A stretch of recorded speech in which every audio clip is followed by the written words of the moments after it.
তোমরা সবাই জানো, এতদিনে যারা যারা আমার ভিডিও দেখছো তারা নিশ্চয়ই বুঝে গেছো যে আমি কিন্তু মাছের মধ্যে এই চিংড়ি মাছটা খেতে অনেক বেশি ভালোবাসি।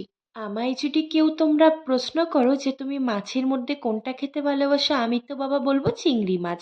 সে তুমি যে করেই বানিয়ে দাও না কেন।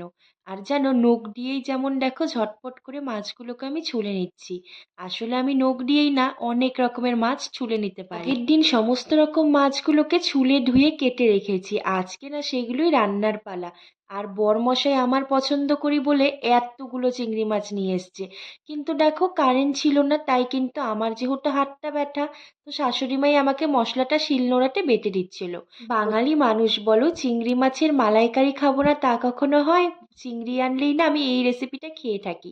শেষ প্রান্তে দিয়ে দিচ্ছি নারকেলের দুধ, ব্যাস নামিয়ে নিলাম গরম মশলা দিয়ে। তোমাদের কার কার পছন্দ অবশ্যই